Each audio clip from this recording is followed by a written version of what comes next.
Sebastian Piers Carey, Viscount Carville, you are here charged on the first count with theft, contrary to Section 1 of the Theft Act 1968, in that you, on the 18th of November 1973, at Shotley Hall, Hatford, in the county of Cheshire, stole $250,000 in notes, the property of Lady Carville.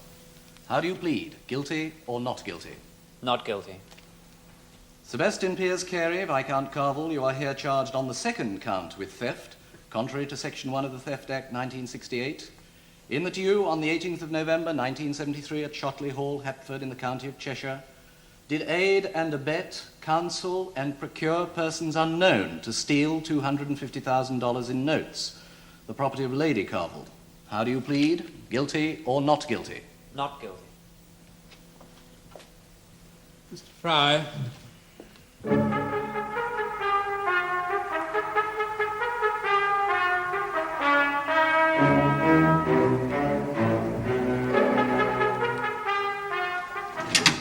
Lady Hermione Josephine Carville.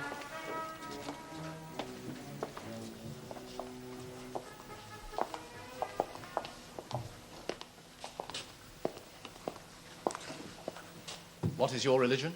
Church of England. Take the Bible in your right hand and read aloud the words on the card. I swear by Almighty God that the evidence I shall give shall be the truth, the whole truth, and nothing but the truth. You are Hermione Josephine Carville of Shotley Hall, Hatford. Yes. And the mother of the defendant. Yes. Are you appearing to testify in this case willingly, Lady Carville? Yes, I am. Lady Carville, will you tell the court what happened on the afternoon of the 16th of November last year? You mean the delivery of the note? If you would. Well, I saw someone whom I didn't recognize coming up the drive. This was at Shotley Hall? Yes, I was in the music room overlooking the drive. I presumed it was one of the gardeners, and then my maid, Creamer, brought me in a note. May the witness be shown Exhibit 1.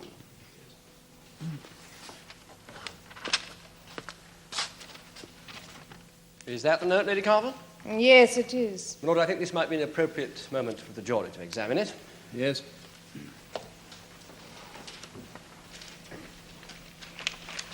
And I shall read it. Madam, your son, Sebastian Carville, was kidnapped at 1 o'clock today. He will be killed at 10 o'clock on the day after tomorrow unless you receive $250,000 at a time and place that will be specified to you. Inform no one on pain of your son's life. Every step you make is watched. Signed, N. Swart, the KLF. KLF?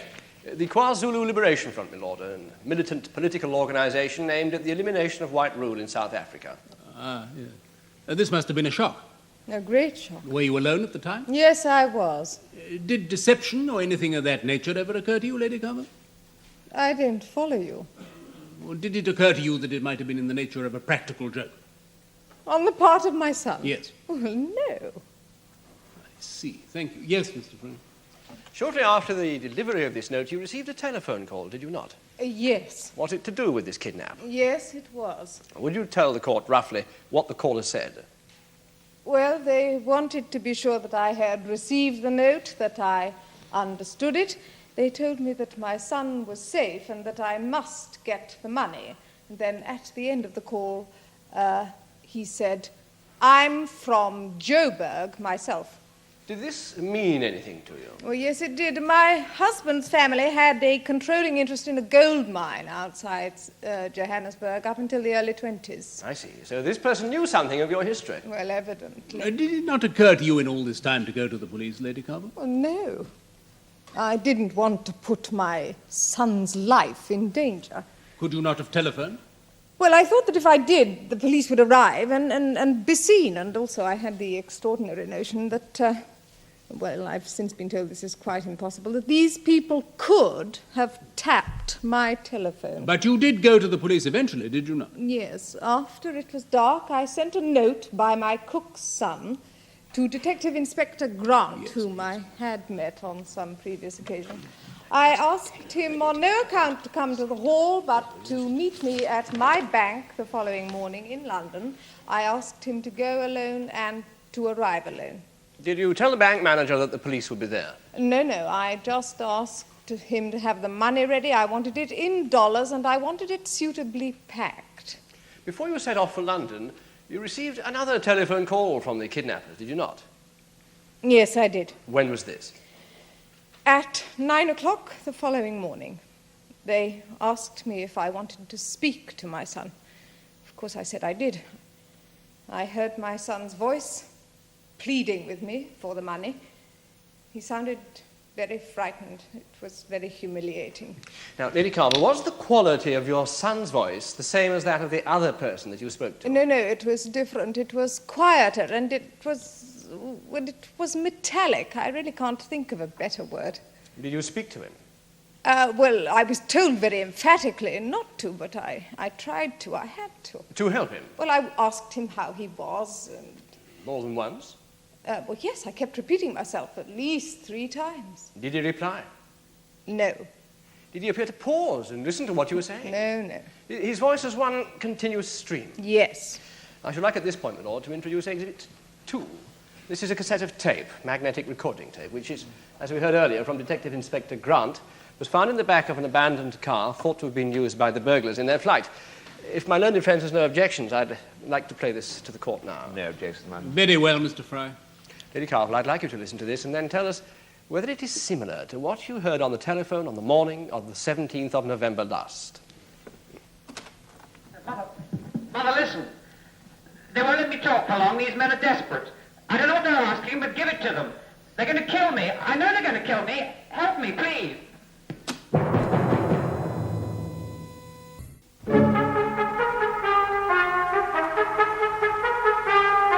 Lady Carvel, when you arrived back at Shotley Hall, what did you do with the money?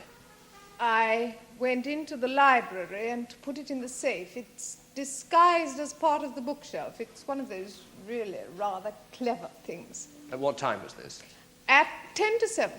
Can you be precise about that? Oh, yes, I can be exact. You see, my train arrived at 6:28. It takes 12 minutes to get from the station to the hall, and then by the time I had got into the library and put the money in the safe, it was as near 10 to 7 as really makes no difference. And then I received the telephone call. Now, you were expecting this telephone call, Yes, weren't I was, but not as early as this. you? When had you been told to expect it? Between 8 and 9. So it was an hour earlier than anticipated. Yes, it was. Now, in order to take this telephone call, did you have to leave the library? Yes, I did. There is no telephone in the library. No. Was this call a lengthy one? Yes, it was. How long? Well, it was about half an hour. Or did it seem to you to be unnecessarily long? Yes, it did. Did the caller appear to be playing for time? Well, My lord, this is very tedious. Evidently, this witness cannot possibly answer that. Yes, I quite agree. Very good, my lord. After the telephone call, did you then get in touch with Detective Inspector Grant? yes, I did. And what did you tell him? I told him I was being collected with the money at 11 o'clock and being taken to my son. And were you collected then? No, Why not? because my son returned. You must have been very surprised, Lady Carvel. Well, I was so relieved, I could hardly feel anything else. How long was it before you thought to look in the safe to see if the money was still there? Oh, well, I thought just a few minutes, but my son's wrists were tied together. We had, of course, to release him. And then did you look? I was prevented. Physically? No, I was distracted. I see now that I was purposely distracted. What did your son say? He said, oh, blast the money. And then later on when I went to go towards the safe, he stopped me, pretended to embrace me, and asked me to get him a drink. But you did eventually look in the safe. Yes, I did. And what did you find? Nothing. The money had been taken. How did your son react when you found that the money had gone? He said, the bastards. He repeated it several times, but without very much conviction. He didn't suggest that you should get in touch with the police immediately. Oh, no.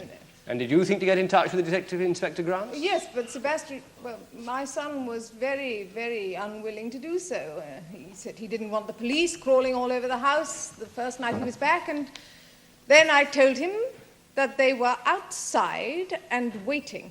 How did he react to that? He went white. He went the color of chalk.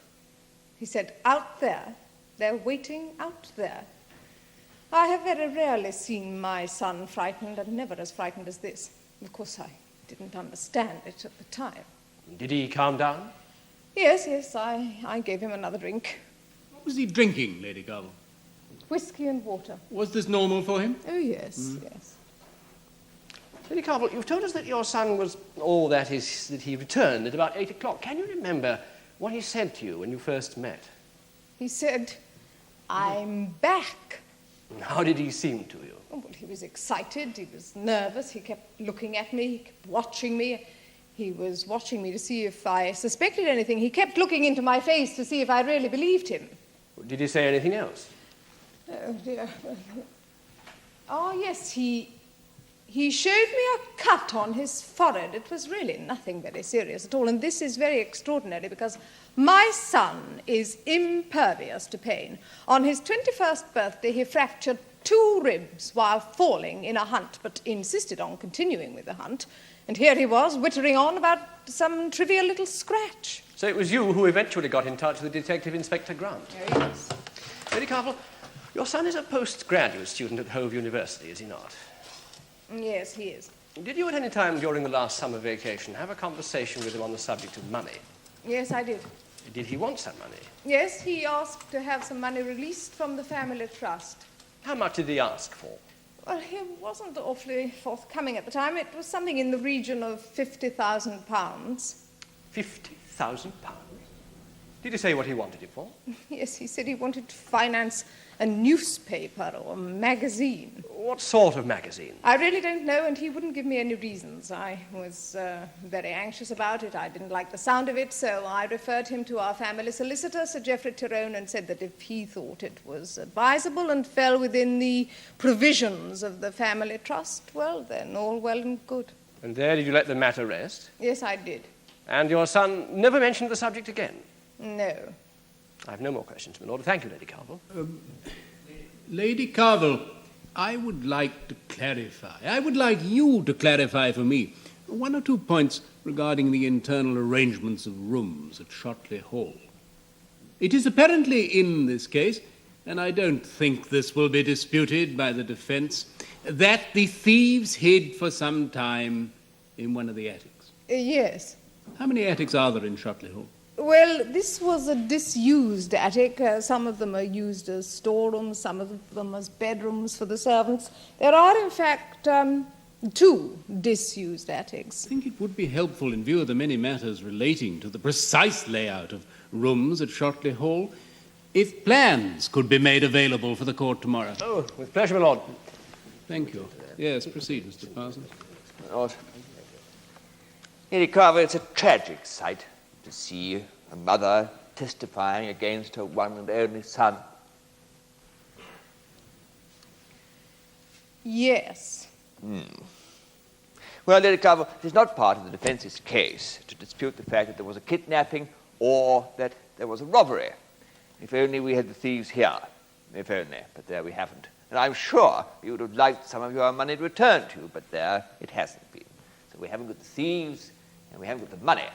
But we must just get on as well as we can without them. Mr. Parsons, if you have no questions for this witness, have I your permission to release her? I won't keep her long, my lord, if you'll bear with me.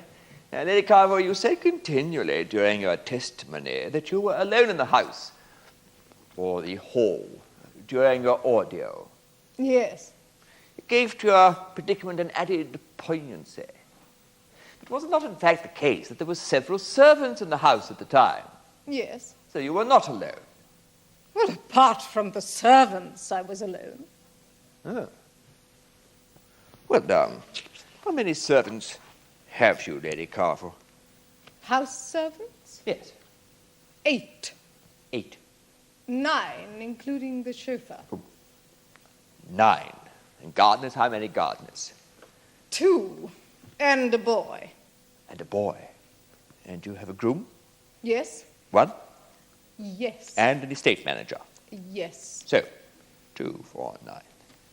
Well, there's 13 people and a boy who are habitually associated with the Shotley Hall, apart from yourself and Lord Carvel. You could say so. I could say so, and I have said so, Lady Carvel.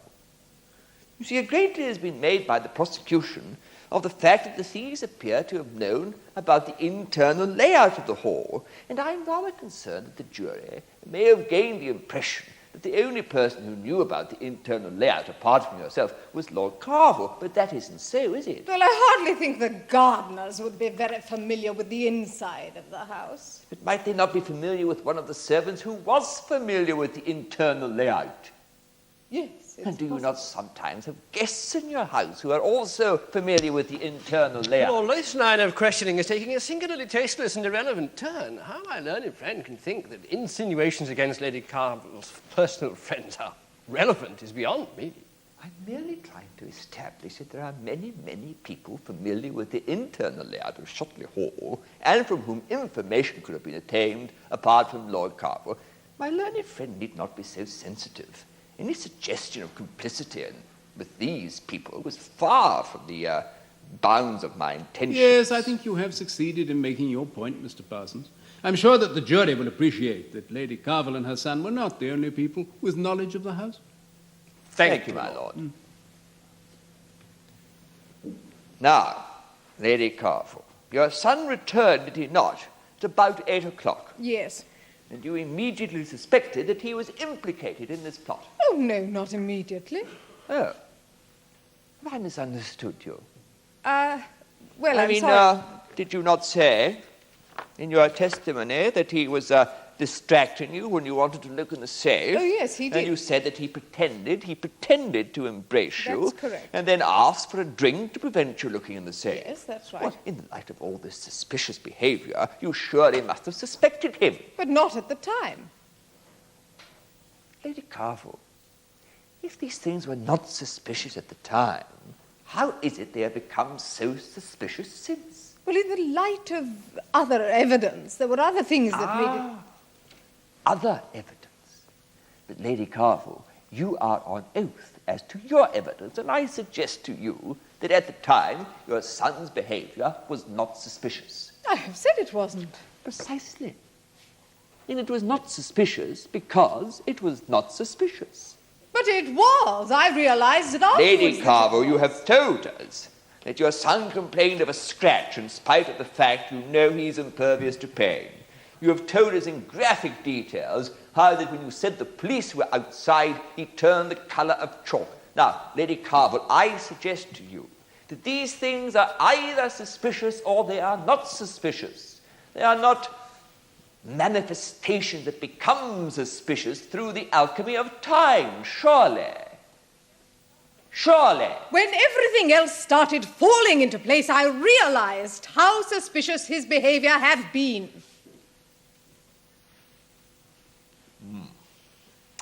Let's see. Now, Lady Carvel, before this affair, how good was your relationship with your son? Very good. Really? Yes. When your son comes to you for help, financial or otherwise, is it then your habit to tell him to apply to the family solicitor? No. But that is what you told us you did when he asked for some money during his summer vacation. Well, it was a very considerable sum. Well, indeed, but it was after all eventually to be his own, was it not? Was it not, Yes. Lady Carvel? Yes, it was. Therefore, I would like to know if, as you say, you were on good terms with your son at this time, why you referred his request for money, which was to all intents and purposes his own, to the family solicitor. Prior to this request, my son had had a friend, a university friend, to stay with him. He was, and he may still be, deeply involved with this woman. And in my opinion, she had a very unhealthy effect upon him. And I suspected that it was she who was behind this request for money and that he wasn't being truthful about his reasons for wanting it. Well, did you think they were going to elope? No. Well, why did you suspect he wanted this money? I don't know why he wanted it. I only suspected this woman was behind it, and that's all I can say. Well, I hope not, Lady Carvel. I mean, was your son having, was she his mistress, do you think? Very likely. What do you think she was? Yes, I do. And did you disapprove? Yes, of course I did. I've already said she had a very bad effect upon him. What was the name of this woman? Amaryllis Roper. Is she to appear as a witness in this case? Not for the prosecution, my lord. My lord, it's the first mention I've heard of this name. Well, did you mention this woman to the police? No, I didn't. But did you not suspect that she might have been involved in this crime, believing, as you have said you did, that she was behind your son's earlier request for money? But it was just a feeling I had. I really had no grounds for my suspicions, and it's not something I wanted to have mentioned at all. Yes, I see, thank you. Yes, Mr. Parsons? My lord. So, Lady Carvel, you thought this woman, Amaryllis Roper, was your son's mistress? Yes, I did. Now, was she the first mistress your son had ever had? I don't know. Well, in that case, she was the first that you were aware of. Yes. Yes, and she was taking your son away from you. Did you feel that, Lady Carvel? No, not particularly. Oh, come, Lady Carver. Your husband has been dead for 12 years now. All your love and devotion are devolved upon your son, the heir to the Carvel. Lord, I object. What possible relevance have Lady Carvel's feeling for a woman who is in no way concerned in this case? Every possible relevance. We must not forget in our sympathy for Lady Carvel the prejudicial effect where a mother willingly testifies against her son. Now, if the motive for giving this testimony is in any way tainted by other feelings or considerations other than those that bear directly on this case, it is only proper that these other feelings and considerations are thoroughly exposed. I wish you'd be more precise, Mr. Parsons. What is it you're suggesting? I'm suggesting that Lady Carvel, and indeed I put it to you now, Lady Carvel, for your earnest consideration. I'm suggesting that you are plagued with the suspicion that this woman, Miss Roper, is plotting with your son, a quite groundless suspicion, as you yourself have said. And it is your fear, dislike, and indeed hatred of this woman that has now turned you against your own son, and none of the considerations you have already mentioned. No, that is not true. No further questions, my lord. Thank you, Lady Carvel. Lady Carvel, when she was with you, did this woman, Amaryllis Roper, express any political views? Yes, My yes, she lord, did. I object. What has Miss Roper's political views got to do with this case? Well, since there's a political element in the case, of course it's relevant. My learned friend cannot have it all his own way. Only a moment ago he was asking me the relevance of Lady Carvel's views and a lady who had nothing to do with this case. And I freely confess that Lady Carvel's feelings for this woman continued to elude me. On the other hand, the political opinions of someone who we may assume was a prime influence upon the accused are of May the we utmost assume relevance. so But of much? course we may assume No, so gentlemen, much. let's have no more of this. It would be interesting.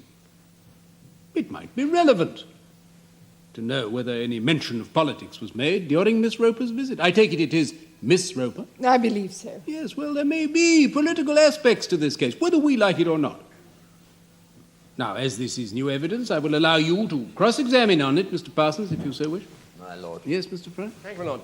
Now, Lady Carvel, did your son and this girl, Amaryllis Roper, discuss politics? Did you overhear them? Yes. Or were you present when they Yes. did so? Yes, I did. And sometimes they seem to discuss nothing else. Now, would you say that Miss Roper was left-wing? Yes, extremely. Did you ever hear her mention the KLF? Yes, I did. Can you remember what she said on those occasions? Well, she didn't just discuss that organization. She talked about South Africa, the British Empire in general, and she had the impertinent idea that our family business success was based on the exploitation of the blacks in South Africa.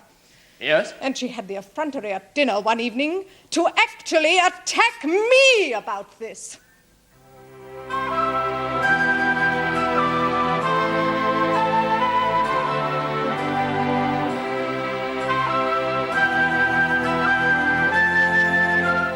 The case of the Queen against Carvel will be resumed tomorrow in the Crown Court.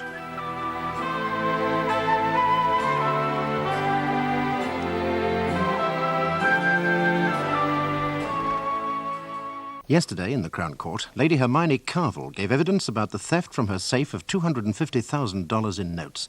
In the dock is her son, Sebastian Lord Carvel, accused both of the theft and of aiding and abetting the theft.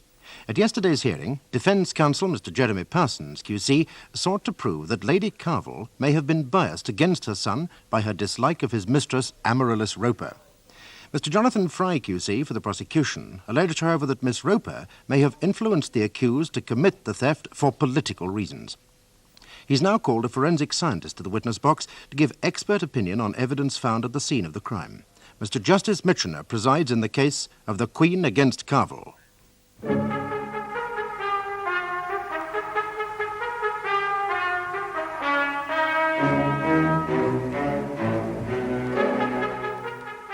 I am Charles Raymond Ing of number 2 Grove Close, Triton.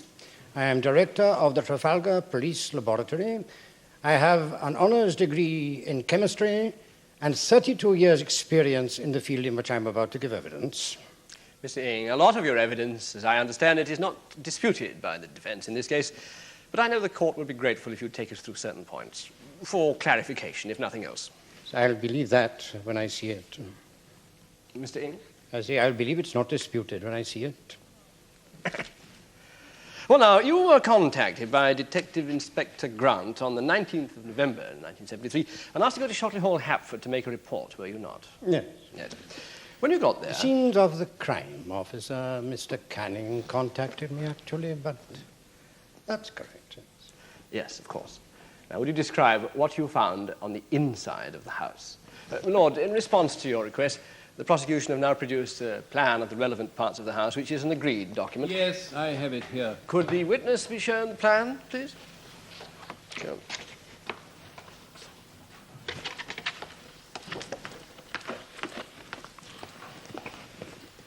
Now, Mr. Ing, did you find any footprints inside the house that appeared to have been made by the thieves? Oh, yes, we had a bit of a field day here. You see, the thieves got in through a window at the back of the house. Now, in the kitchen, they were wearing gloves, I would say, because there were no fingerprints, but in the passage outside the kitchen, there were some clear footprints. Now, the floor of the kitchen is paved with flagstones, and there's very little one can say about that, except that whoever swept them did a good job. But in the passage outside the kitchen, there were some clear footprints leading into the main hall, up the main stairs, along this passage here, to the back stairs, right up into the attic. Did you find any signs that they got into any of the rooms on the way up? No, not on the way up, no. Would you have expected to find signs if they had done so? Yes, you would expect to. So they'd gone straight, unhesitatingly, to the attic? Apparently, yes. How many of them were there, do you think? 3. Now, there always did appear to be 3, but once we got down to examining the prints in the attic room, it was absolutely certain that there were 3. Thank you, Usher. Would you now tell us what you found in the attic? Yes. We had a bit of luck with this room. I have some photographs.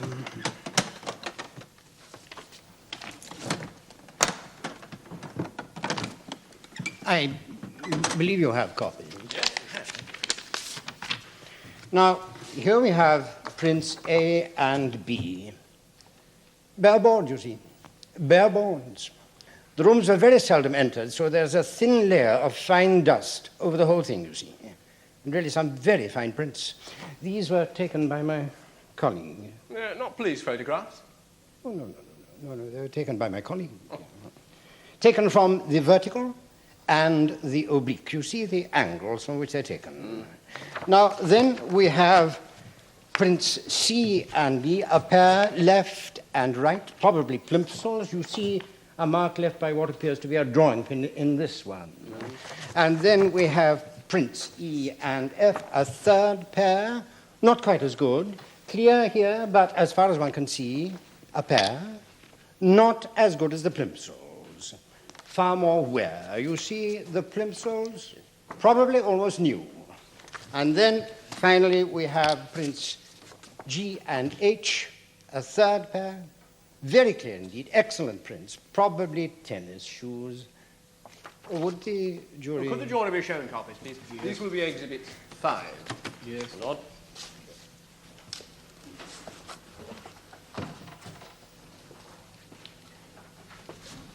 If there are any questions you'd like to ask me, don't hesitate. Yes, well, Mr. Ing, the pair C and D matches the shoes found in the back of the abandoned car. Oh, yes, you mean the pair of black plimsolls. Yes, could we have those, please? That's exhibit 3. Yes. Now, here we have a brand new pair of shoes. Almost brand new. Hardly anywhere. And I would say they're the pair of shoes shown in prints C and D. You see the drawing pin in the sole of this one. Do you have any difficulty in seeing from... Well, the jury will be showing the exhibit in a moment. Now, I was certain that these are the shoes that made the prints C and D that were found in the attic. Oh, yes, I am. The odds against them being different with the drawing pin and all and this is mathematical, mind, in the region of 10 to the power of 8, about 100 million to 1. I see. Now, in addition to the prints, you also made a microscopic examination of the plimsolls, did you not? I did, yes. Would you tell us what you found? Yes, well, I examined the canvas and the inner soles of the shoes for sweat, which was grouped, and also for fibers. I found black nylon fibers, evidently coming from the socks worn by whoever was wearing the shoes. The sweat was group A. And I believe you also examined a nylon mask for saliva traces. This is exhibit 4, my lord. And you found? Yes. Hairs. Oh, no, I mean the saliva. What group was it? Oh, group A, same as the plimsolls. And have you analyzed a sample of the defendant's blood? I have, and it is group A, yes. Mr. Ing, I wonder if you would explain for the jury about these groups. Oh, yes, certainly, my lord. It's very simple. A child could understand it. You see, the blood of human beings is divided into groups, O, A, B, AB. Now, this is very well known. I'm sure you all know it. But what is not so generally known is that this also relates to saliva, sweat, and sweat, yes. There is also what is known as a non-excreta, but since we're not involved with one in this case, we won't comment. Very clear. Thank you, Mr. Ing. Yes, Mr. Brown. So we can say without any doubt that whoever wore the stocking mask, whoever found the plimsolls that were found in the back of the abandoned car was of the same blood group as the defendant. Oh, yes, there's no doubt about that. And that whoever wore the plimsolls had also been in the attic. Almost certainly, yes. Yes. Now, you were about to tell us just now about some other traces you found on the stocking mask. I'm afraid I rather rudely interrupted you. Perhaps you could tell us. Yes, we found 5 samples of the same hair, black, short, slight kink. Black hair? Yes. And have you compared those samples with samples of the defendants? Yes, I have, and I could find no way to distinguish them. To what extent is it possible to distinguish one human hair from another? Well, human hair is not unique, not like fingerprints, but if I had a single hair from everyone in this courtroom, I'm certain that I would be able to appropriate it to its rightful owner. I'm darn sure I could. And you would attribute the hair on this mask to the defendant? Well, since there's also saliva from his group on the mask, I would say yes, probably. And it isn't just because of the hair, you understand. It's also the medulla, what we call the root, skin around the root, traces of dandruff. Oh, I don't want to be personal. No. Yes, I would say yes. You would not accept it as coincidental? No, I wouldn't, no. Thank you, Mr. Ing. No more questions, Lord. Mr. Ing, whilst appreciating your great experience and skill, there are areas of your testimony that quite take my breath away.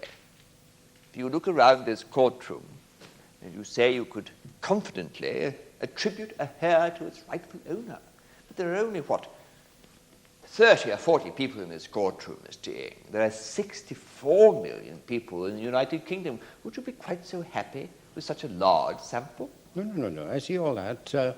What I meant was I know what you mean, Mr. Ing, but is not a black hair simply a black hair? I mean, wouldn't all the black hairs in this courtroom prove to be much of a muchness? Yes. Yes. Now, what percentage of the population falls into this Group A, Mr. Ing? About 42%. My information is 44%, but we won't quibble about that. 42%. That is, shall we agree, that would be 28 million people. Yes, but not male black hair. No. We are talking about blood group A, Mr. Ing. Yes. Yes, I'm merely trying to clarify what you yourself have said, that 44%, 42%. when almost half the population falls into this category. Yes, well. Yes, good. Now, Mr. Ing, what colour of socks are you wearing today?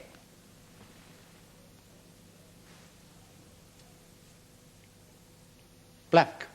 Black, yes. So am I. And so was the defendant on the night in question. And so was whoever wore the plimsolls, which you so rightly pointed out were in the attic on the feet of the criminal in the night in question. Now, the coincidence is surely verging on the commonplace, Mr. Ing. Yes, but you're not taking into account Now, the Mr. Ing, number... what I'm trying to point out to you is we have a black plimsoll which made, or probably made, a set of prints in the attic. Now, we're not disputing that. Let's be quite clear. The defense does not dispute that. But that the defendant wore those plimsolls, that we dispute. Now, let us look at the information you've given us. Sweat on the inside lining belonging to the second most common group there is, 44%. 42%. Yes, well, 44 is my figure. 44% of the population. Fibre from a black sock, the most common colour worn by men in this country. Do you know what percentage of men habitually wear black socks, Mr. Ing, of the male adult population? I have to be a manufacturer. Well, we have it from a leading fashion advisor that black is the most common colour of socks worn by the male adult population. Well, Now, what colour of sock would it occur to you to wear on a night operation of this sort, Mr. Ing? I mean, wouldn't black be the most natural, almost obligatory colour to wear? you see, I'm only giving you No, the wouldn't facts. black be the I'm most natural? only giving you the facts of this case. This person was wearing black socks, that's all I'm saying. You're not saying it was the defendant. No, I didn't say he was, no? No. Thank you, Mr. Ing. No further questions.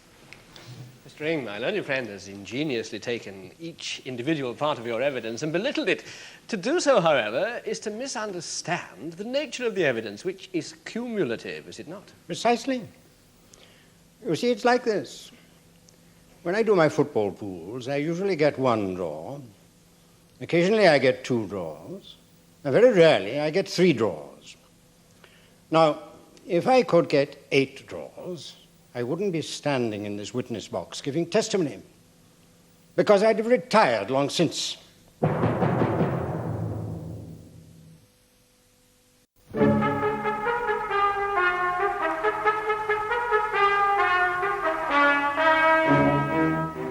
I swear by Almighty God that the evidence I shall give shall be the truth, the whole truth, and nothing but the truth. You are Sebastian Piers Carey Carville, the defendant in this case. Yes. Now, Lord Carville, can we please get straight to the heart of this matter? Will you tell the court, in your own words, about your abduction? Yes, well, I was going to visit a friend for lunch. This would be Miss Amaryllis Roper, would it? Yes, yes. Well, I was walking along the promenade by the sea. I was early. I had plenty of time to spare. The pavilion clock had just struck... Oh, no, the pavilion clock just hadn't struck 1. That's right. Yes. What time was your appointment? 1:15, and it was nearby. Yes. Well, anyway, a car suddenly drew up, and the back door flew open, and a chap in the back asked me the way to North Street, which is a fairly main street through the centre of the town.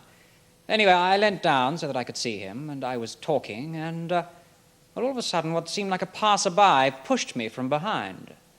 I was pulled into the car by my collar, by the chap I'd been speaking to.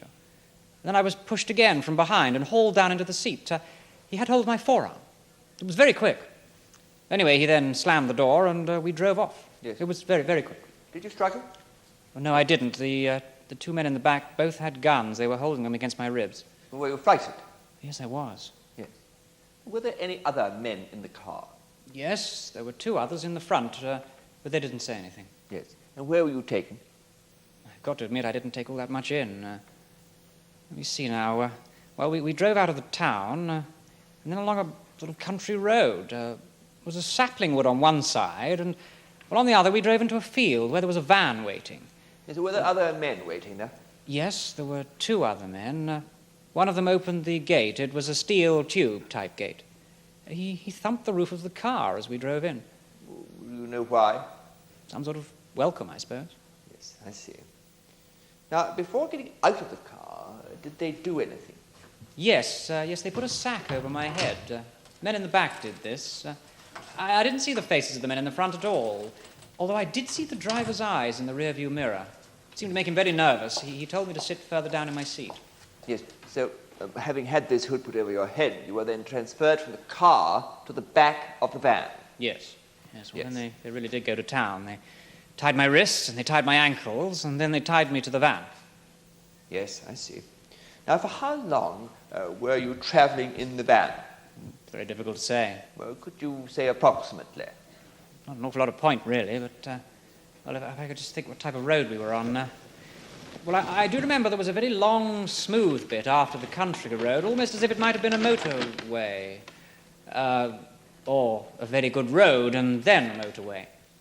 Well, anyway, as to the time business, well, I would say we were in the van for more than 2 hours, probably more than 3, but less than 8, I would think. Yes. So after a time, you arrived at what was their destination? Yes. And what happened then? Well, I was untied except for my wrists and taken into a house. How did you know it was a house? Of course I don't, but it felt like a house and had a cellar like a house, and it was warm as we went through the door. It didn't feel like a barn, it didn't feel like a cottage either, really. I don't believe cottages have cellars anyway, do they? Well, I wouldn't like to say, Lord Carver. No, and, well, barns are usually cold. Yes. Yes. Is it all right if I move on a little at this point? By all means, Lord Carver. Well, I tell you what puts me right on this time business. Yes. In the cellar where I was kept prisoner, there was a grill high up in the wall. Well, perhaps I should explain that when they first put me in there, they took my hood off, so I could tell through this grill that it was dark outside. Well, that means I was probably in the van for more than 4.5 hours, doesn't it? What time does it get dark in November? About 5, doesn't it? Yes, well, I mean, be that as it may, we can accept that you were in the van for well over 4 hours. Yes, quite. Yes. Something occurs to me with all this talk of time. Did you not have a wristwatch? Yes, I did, but it was taken from me. Before this time? Yes, by one of them. When they tied my wrist in the first place, one of them took my watch, and I've not seen it since. Yes, I see. So you were kept captive in the cellar of this house for how long? Oh, the rest of that evening and whole of the following day. Yes, thank you. Yes, Mr. Parsons. Yes, were you secured during this time? Yes, I was. They put a pair of handcuffs on my left wrist and secured it to an old bed frame. Well, then they bought me some food. I imagine that's why it was my left wrist they secured and not my right one. Yes, I see. And you say there was a grill through which you could see. Oh, no, I couldn't see through it, but I could see whether it was light or dark. I see. And could you see around this prison? Well, once my eyes had got accustomed to the light. Should I say the dark? Yes. Now, were you at any time molested or attacked by your captors? Oh, yes, I was. Well, I asked for it. I tried to escape, you see. Well, as I say, this bed, well, they secured me only by my right wrist, and I thought that if I... Your left wrist, my left wrist. That's quite right, yes, I'm sorry. Yeah. Well, my left wrist, I was only attached to the bed by my left wrist. Yes. Well, anyway, this bed, I don't know how beds usually are, but the spring, that is the bit in the middle, came apart from the two ends, and I managed by getting off the bed to detach the end that I was secured to from the rest of it. Well, at first I thought I'd try walking out with it like that because I could just get it under my arm and just carry it. But the legs trailed on the floor. They made the most god-awful racket. Well, then I had another idea. I put the bed head up against the wall. You see, the bed head had a pair of cross pieces. Now, the way these cross pieces were shaped, I thought if I could break one of them, I might be able to slide the handcuff down the leg and off. Anyway, I brought my foot up to kick it. Well, you see, it was terribly rusty. I mean, the walls in that place were ringing with damp. Anyway, I brought my foot up to kick it. I must have hit it 3 or 4 times, and it snapped. But anyway, I made the most awful noise because one of the chaps came thundering down the stairs and shouting and cursing, and he knocked me to the ground. Well, I was still entangled with the bed frame, so I couldn't defend myself. And, he was shouting and cursing, and he had a knife, a great big kitchen knife, and he was brandishing it in front of my face. Yes, thank you, Lord Carvel. Now, there's been some considerable speculation about the source of the criminal's apparent familiarity with the interior of the house. Yes. Now, Shopley Hall is open to the public from time to time, is it not? Yes, it was directed in my father's will that it should be open to the public at certain times of the year. Yes. And were there brochures printed with plans of the interior? Oh, yes, quite detailed ones. Good, thank you. Now, we've heard a tape recording already during this trial, which your mother has agreed is the voice she heard on the telephone. Yes, that was a recording of a message they forced me to make. Now, could you tell us the circumstances of how they forced you to make this telephone call? Well, I don't know whether it was the state I was in or what. I hardly slept at all that night. Well, the following morning, one of the chaps brought me a cup of weak, sweet tea. He started talking to me. I got to admit he was quite impressive. He warned me that I was to cooperate. He said none of them would have any scruples about killing me. He said only the cause mattered. And then he held a gun to my temple and he said I'd do it now if there was the slightest need. Well, he said that unlike ordinary criminals, they didn't fear for their own skins. I don't know whether it was the state I was in or what, but at the time he did seem 100% serious. Yes. It was after this that they took you to the telephone.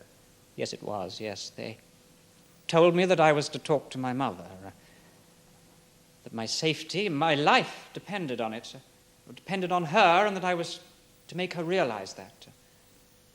Well, anyway, they told me that she was being difficult and that she'd refused to get the money, and, well, one of them again, he held a gun to the back of my head. He said, if you don't want your brains blown all over the wall, you'll make your mother realize that she's to cooperate and get the money for us. And as we know, you did this. Well, I did, yes, but... Well, you do see why, don't you? I mean, they were afraid that I might have, well, by some fluke recognized one of them or realized where I was and blown the whole thing sky high with just a couple of words. Yes. Now, Lord Carver, can you tell us what happened later that evening? Yes, certainly. Well, I was taken out of the cellar. My wrists were tied, and I was led out to a car this time. It was dark outside. You'd seen this before they put the hood over your head. Yes. They put a hood, not the sack, a hood this time over my head. Not the stocking mask, about which I know nothing. And then they led me out to the car. Yes.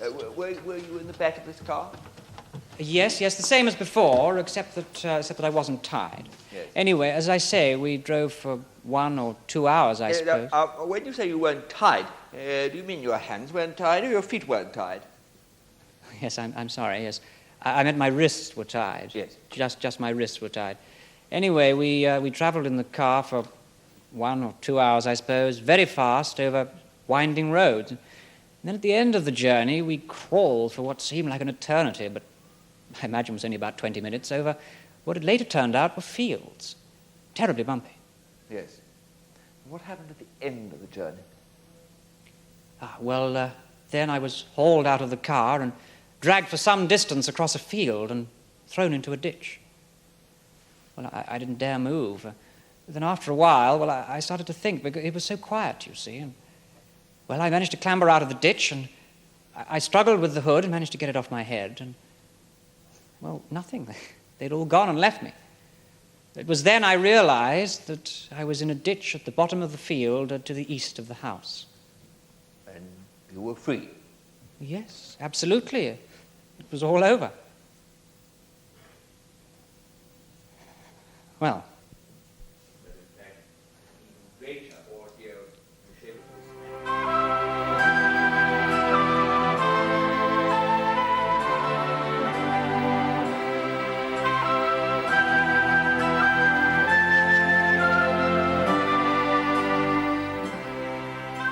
We return for the final day's hearing in the case of the Queen against Carville tomorrow in the Crown Court.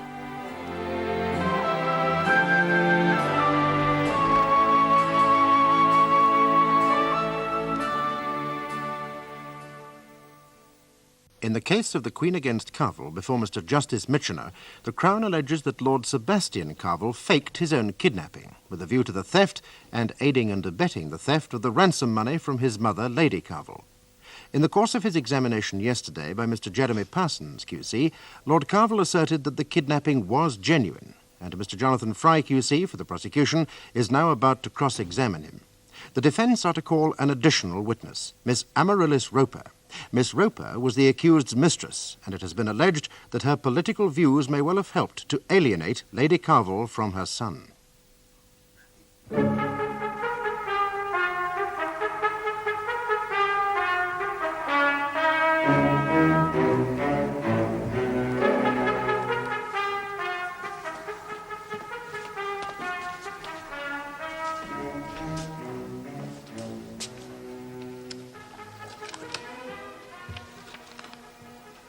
So you were pulled into the back of the car by two men with guns. And there were two other men in the front who didn't speak. Is that correct, Lord Carville? Yeah, yes. And yet you told my learned friend that one of the men in the front, the driver, told you to keep your head down. Oh, maybe he did. You see the contradiction, Lord Carville. Did he or didn't he? I really don't remember. You've confused me. Now, this escape and captivity of yours, Lord Carville, it really is a florid boy's own paper sort of fantasy, isn't it? The thwarted escape, the man brandishing a carving knife like some landlocked Captain Hook, the fanatical idealist to whom the cause is everything. Oh, really? The escape. You weren't by any chance going to this luncheon engagement wearing hobnailed boots, were you? Am I to answer that? Well, perhaps you just tell the court what you were wearing at the time. I was wearing the same shoes that I was wearing on my release. Black slip-on shoes. And yet you asked the court to believe that with this lightweight shoe you broke one of the crossbars of an iron bed frame. I've told you it was very rusty. Rusty old knot, Lord Carville. Iron is sturdy stuff. I'm sorry. It's fiction, isn't it? It's just one of the little details that litter the trails of adventure stories and simply don't bear close scrutiny. Like this man with the carving knife who thundered down the steps. That was your word, wasn't it, Lord Carville, that he thundered down the steps? Yes. And yet you said in two statements to Detective Inspector Grant that the steps were made of concrete or stone. Now, I put it to you that one cannot thunder down stone steps. That would have required a wooden staircase, at least, wouldn't it? The noise might have been a clatter, but it would hardly have been the reverberating boom of thunder. Oh, very well. He clattered down. Unless, of course, you were never in the cellar. Unless the whole thing is fabrication, and that is why the details are full of these inconsistencies. Is that not, in fact, the case, Lord Carville? No, it is not. Now, this tape recording, I wonder if we could hear it again. One can sometimes be more objective at a second hearing.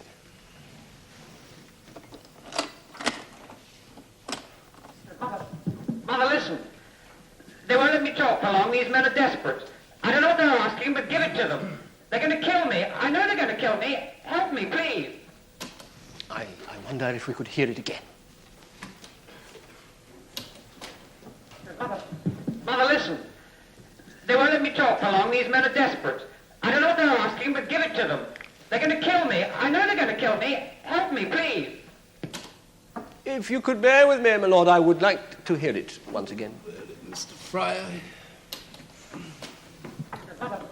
Mother, listen. They won't let me talk for long. These men are desperate.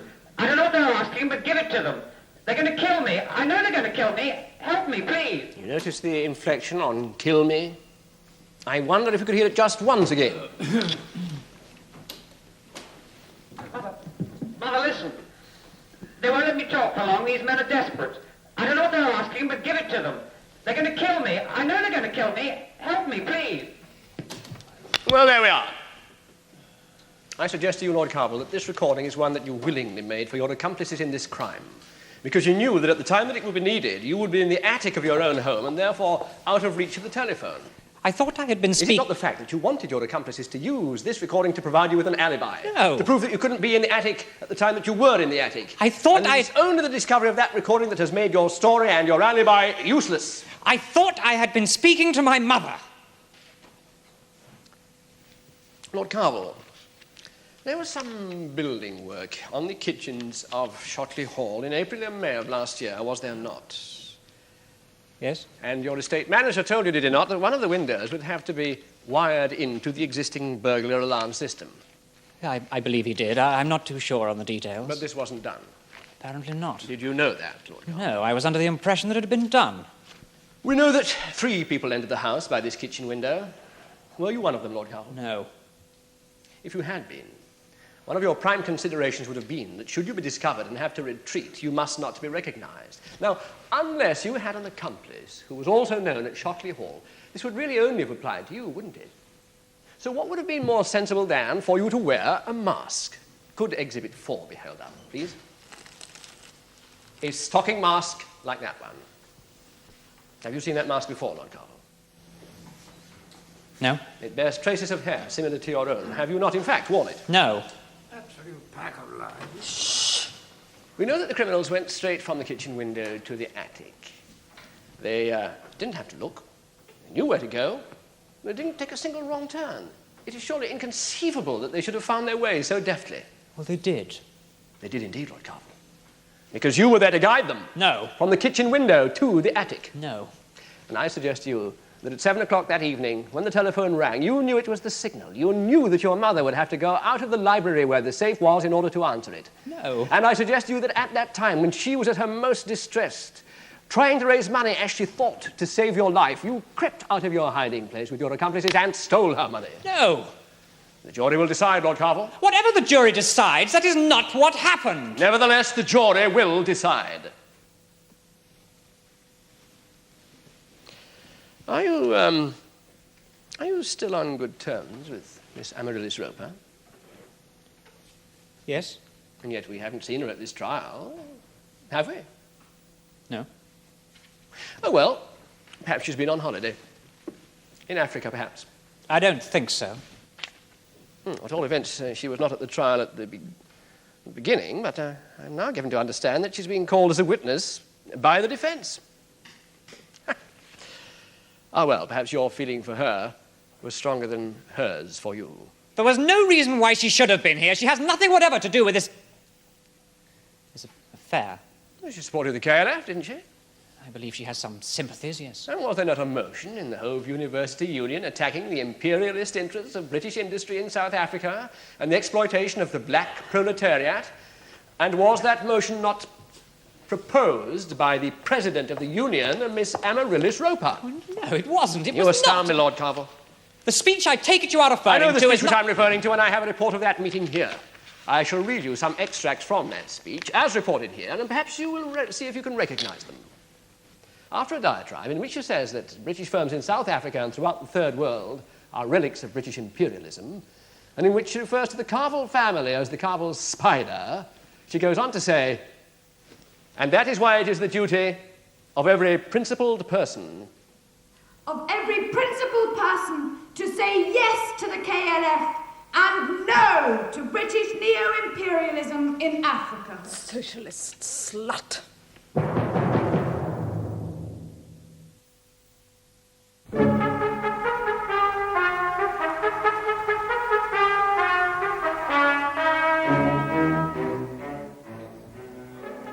I call Miss Amaryllis Roper.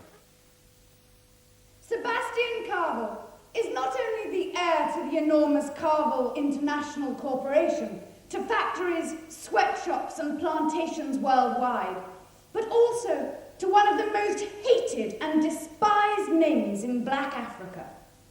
His family was responsible for alienating the natural wealth of the African people and were among the first to rip the rich heart out of the African earth. And for their imperialist profits in their mining enterprises, they exploited both black and white labour, determining the material conditions of the bitter rivalry between the two sections of the South African working class, and thus established the bedrock of apartheid. The Carvels have now left South Africa, that ravaged land, in the hands of their natural heirs, the white bourgeoisie, but their industrial empire has grown, spreading the family name abroad to sponsor exploitation of black nations. This is the web, spun with South African gold thread, which traps the black worker in the net of neo-imperialism. And in the middle of it all, here is the Carvel spider, represented today by our own homegrown aristocrat, imperialist and anthropologist Lord Sebastian Piers Carey. And I suggest to him that if he comes to union meetings, He would be tactful to leave his title with his hat and coat in the hall. Now, Miss Roper, at the time of Lord Carvel's kidnapping, you were his mistress, were you not? Yes. Are you still? No. Now, it has been suggested in this court, Miss Roper, that you have sympathies with the KLF, the KwaZulu Liberation Front. Is that so? I have sympathies with them, yes, insofar as they represent the only hope for the black working class in Africa of any kind. Yes. I will not tolerate the use of the witness box as a platform. Confine yourself to answering questions. But if I'm going to be asked questions with political implications embodied in the answers, surely I'm allowed to explain a little. If the court requires an explanation, then you will be asked for one. Yes, go on. Miss Roper, you know the defendant well. Fairly? Do you know if he shares your views of the KLF? No, he doesn't. Not even through his affection for you? No. Does he share any of your beliefs? Political beliefs? Yes. No. None? No, none. He might appear to a reactionary, but he doesn't. Have you tried to convert him? Well, we've talked about things, and I've tried to explain my political beliefs to him, and things that I'm not allowed to explain to this court. Yes. Have you had any success? What do you mean, success? Well, I mean, has he started to agree with you at all? Oh, no, he was far too filled up with the press and liberal claptrap and terrorists Yes. and gunmen and Thank innocent you, civilians. Miss Lord Carvel, remember, is a peer of the realm. Yes, thank you, Miss Roper. It has been suggested that Lord Carvel could undertake a crime such as the one has been described with the assistance of the KLF. It has been insinuated that you may have encouraged him in this. Well, that's inconceivable. In fact, it's impossible. Now, why is it impossible, Miss Roper? Because the KLF isn't like a golf club where as long as you have enough money you just walk in and join. No, the KLF wouldn't want Lord Carvel, and they don't accept any member of an occupying bourgeoisie. I mean, it would have been like Goebbels trying to join the French resistance. Really? Yes. However, let me repeat, it has been suggested that he might have done this with your assistance, or due to some prompting from you. Is that so? Now, before you answer that question, I must advise you that you don't need to do so. You have a privilege not to answer any question which might tend to incriminate you. I don't need any privilege. And the answer to the question is no. If any serious militant group had been going to kidnap Lord Carvel, they'd have kidnapped him, not messed about. Yes, Miss Roper, you seem to conceive your function here as some sort of advisor to this court on matters concerning revolution and international politics. This is not the case at all. You are here simply to answer questions put to you by counsel concerning this robbery and this alleged kidnap. And I would be most grateful if you would confine yourself to those matters. Yes, Mr. Parsons? My lord. Miss Roper, could you tell the court if Lord Carvel ever mentioned to you a plan to arrange his own kidnapping? No. Did he ever talk to you about stealing from his mother? No, he didn't. Did you ever suspect he had any plans or intentions of such a nature? No. And if he had, he would have mentioned them to me. Why do you say this? Because he knew that I would sympathise, even though I might have thought the idea rather grotesque. So you were never aware of his being involved with any plot of any kind? No. Thank you, Miss Roper. No further questions, madam. Miss Roper, you sympathise with the KLF. I have said so. You sympathise with terrorist activities. I have reservations. Similar organisations in Mozambique and Rhodesia have been responsible for the killing and mutilation of innocent people. We better hear this. Women, children, do you support that? I said I have reservations. Reservations won't serve many lives or limbs. And did you support American I will bombing? ask the question. Look, for political reasons. I am not on trial, Miss Roper. And nor am I. And perhaps you should be, Miss Roper. Yes, Mr. exactly. Perhaps she should be. That's what... Lady Carvel, you must remain silent, you understand? And I will tolerate no further demonstration from the public gathering. Now, Mr. Fry, you've laid no foundation for that remark I think I heard. Very good, my lord. I think an apology, I my don't lord. want an apology. You will get an apology, young woman, if I say you will. No, since you so desire. Well, let's get on. I put it to you, Miss Roper, that it is too remarkable a coincidence that you should support the KLF and that Lord Carvel should be involved in a plot with the same organisation, but that you should know nothing about it. The coincidence isn't in the least remarkable. There are a large number of students at Hove who feel the same way as I do. In fact, a large number all over the country. But they're not all, one trusts, so deeply involved with Lord Carvel. But Lord Carvel is a student, and therefore he's liable to come into contact with all sorts of influences. Now, you've said that yourself and Lord Carvel did not share political beliefs. Tell me, is it possible for anybody as highly politically motivated as yourself to have a relationship of the kind you had with Lord Carvel without sharing political beliefs? Evidently it is. Now, we've heard that in your welcoming address to the Hove University Union, you attacked Lord Carvel in a variety of uncomplimentary ways, at one point referring to him as a spider. Surely something must have changed your views to allow your relationship to be possible.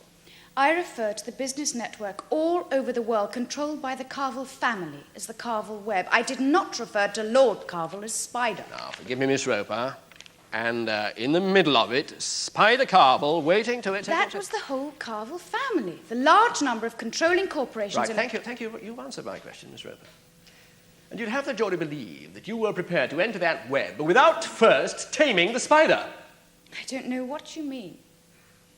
You know very well what I mean.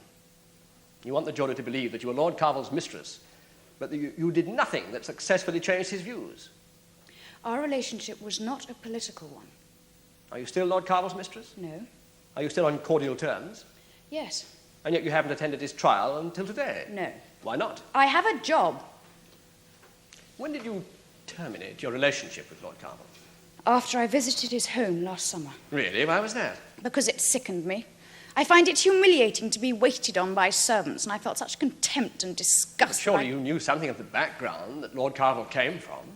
Yes, it's one thing to know it, it's another to see it in action. Was Lord Carvel upset and you broke it off? If he was, he didn't show it.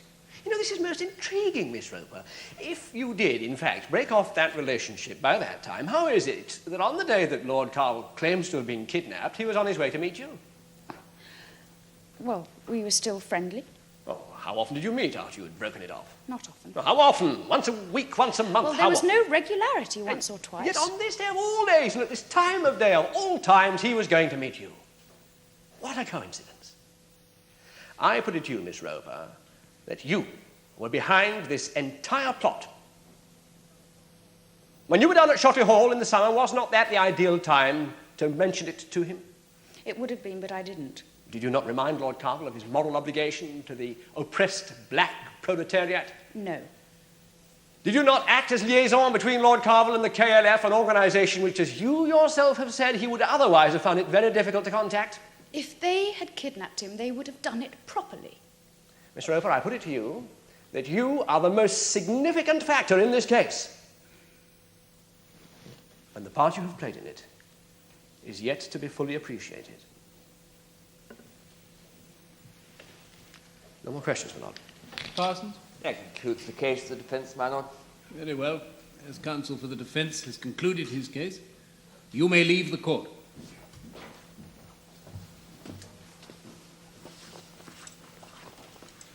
Yes. May it please your lordship, members of the jury. On the 18th of November, 1980,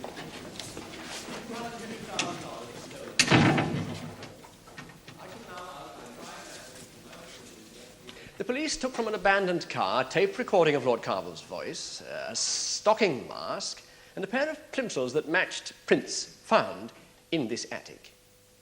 The stocking mask and the plimsolls had been worn by somebody with the same blood group and the same hair as the accused. Fourthly, although this safe was carefully concealed, it was opened apparently with ease whilst Lady Carvel was on the telephone in another room, listening to a tape recording of her son's voice. Now, Lord Carvel was the only person in the house besides his mother who knew about this safe. Fifthly, the accused is involved with Amaryllis Roper, who is a supporter of the revolutionary organisation that demanded the ransom, and an avowed hater of the Carvel interest in South Africa. Now, I put it to you that one of these points alone is sufficient to discharge the burden of proof on the prosecution. Cumulatively, they are damning.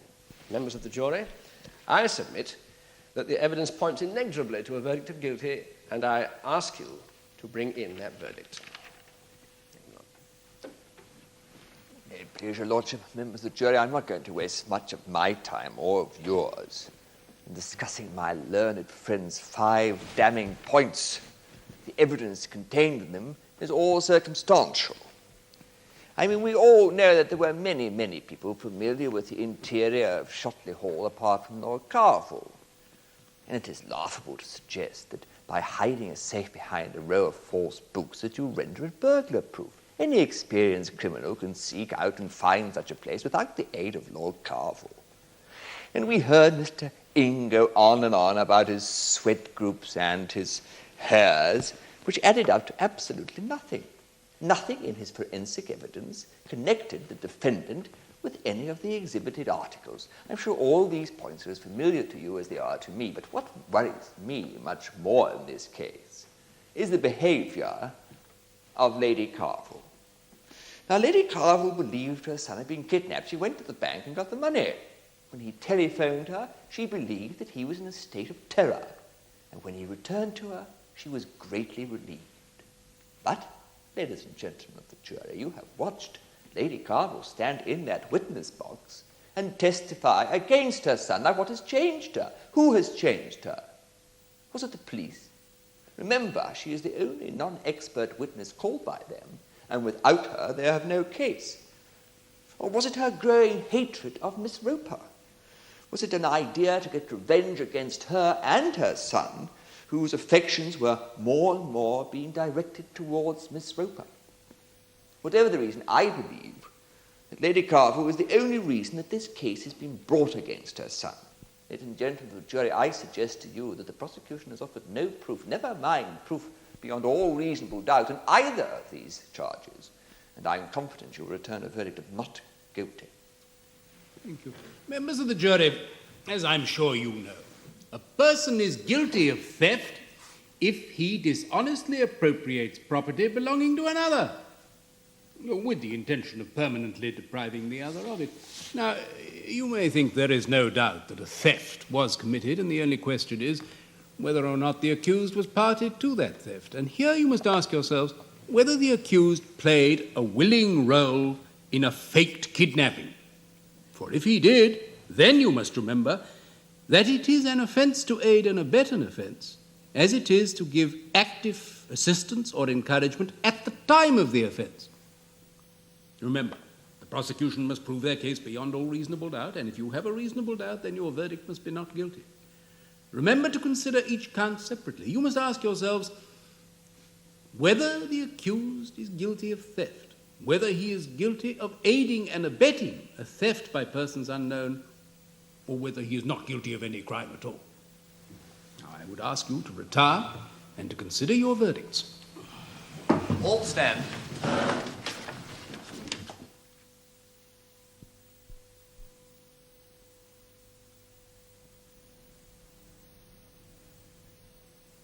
Members of the jury, will your foreman please stand? Just answer this question, yes or no. Have you reached a verdict on which you're all agreed? We have.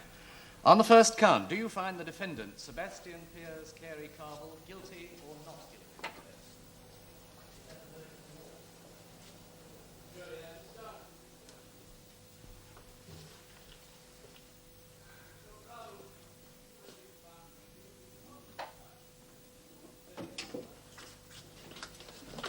Guilty. What did you expect?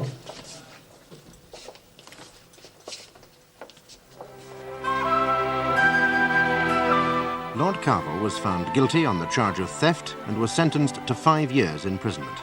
We shall be returning to watch another leading case in the Crown Court.